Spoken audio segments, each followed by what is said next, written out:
Bum, bum, bum, bum, bum, bum, bum, bum, bum, bum, bum. Oh. All right. Oh, I thought we were still at the pep rally. All right, guys, we're ready for part 2 of our history adventure here. We're stepping into Mesopotamia. Sargon hum. All right, enough of that. I know you're sick and tired of me singing to you, but here we go. Get your notes ready. Get yourselves ready. Let's go. 3, 2, 1, 1. All right, here we go. Over thousands of years, some of the early, what type of villages? Farming, whoops, I can't spell. Farming, I still can't spell. Farming villages developed into, check it out, they developed into civilizations. Oh, I'm going to start capitalizing everything. Which are complex societies. They have 5 parts. Cities. Oops, I can't spell either. Cities. Organized government. That's 2.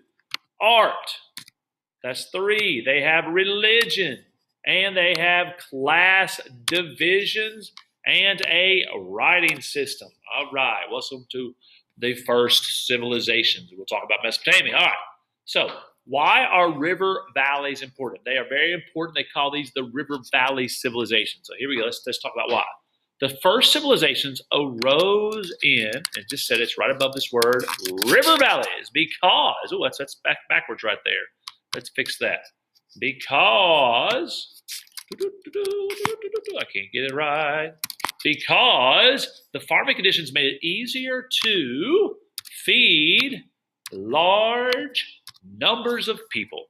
The rivers also made it easy to get from one place to another and to trade. All right. Trade provided a way for goods and ideas to travel from place to place. It was no accident then that cities grew up in these valleys, became the centers of, it's the big word, what it's all about, civilization. Yes, river valleys, the centers of civilization. Very good. All right. As cities took shape, so did the need for, all right, they're going to need for organization. That's right. Someone had to make plans and decisions about matters of common concern. People then formed, what do? We formed governments, that's right, to do just that. Their leaders took charge of food supplies and building projects. They made laws to keep order and assemble the armies to fend off the enemies. With fewer worries about meeting their basic needs, people in the river valleys had more time to sit down and think about other things. They developed religions and the arts to pass on, it should say, information. They invented the new ways, to say, of writing. They also created a calendar to tell time. All right. Early civilizations shared another feature. They had a, check this out, a class structure. You know, high class, middle class, and low class. That is, people held different places in society depending on what work they did and how much wealth and power they had. All right, let's talk about one city-state. The rise of Sumer. That's not Sumer, but Sumer.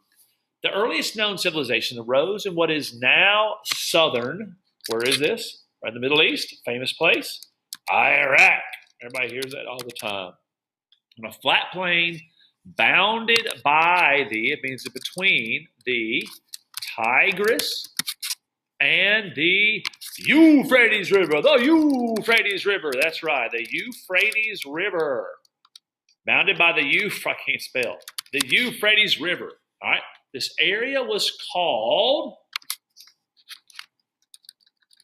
Mesopotamia. It's called Mesopotamia, which is Greek for, all right, which is in Greek, it means the land between the rivers. Which one rivers? The Tigris and the Euphrates River. The Euphrates River. All right, Mesopotamia lay in the eastern part of it's a gulf.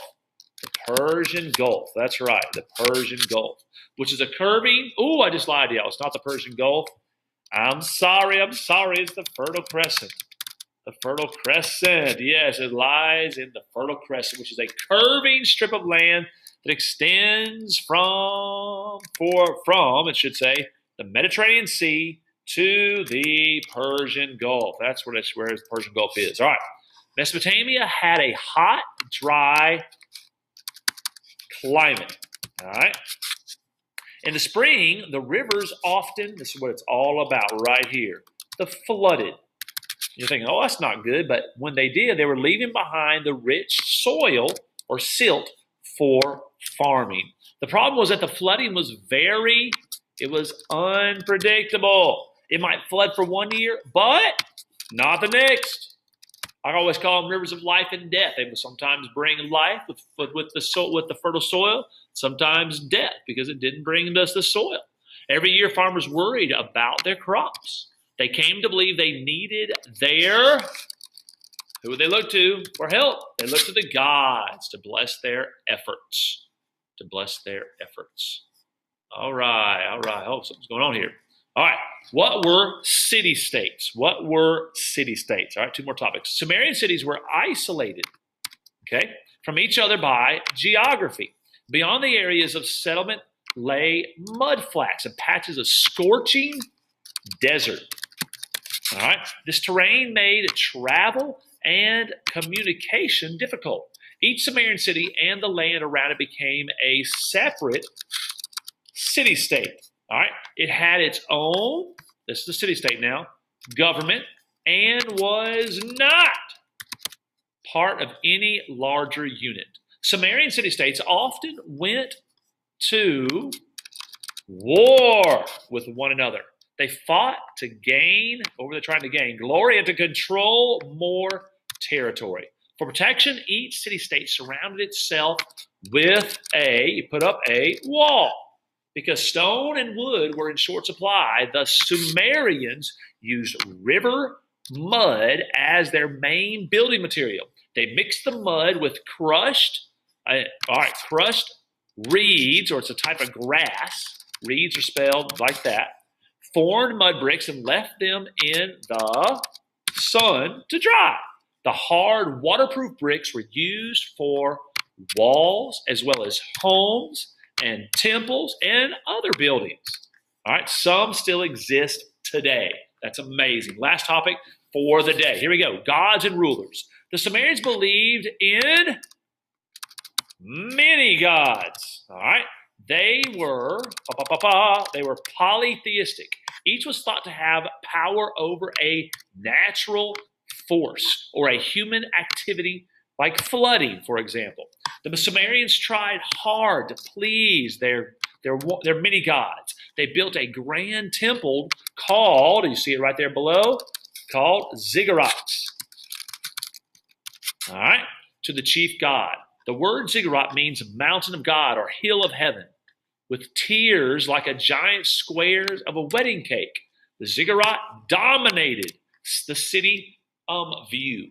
At the top was a shrine, all right, or a special place of worship, that only priests and priestesses could enter. The priests and priestesses are powerful and controlled much of the land. They may even have ruled at one time. Later, after these priestesses and priestesses, kings would come in and rule, all right, and they ran the government. All right, they led the armies.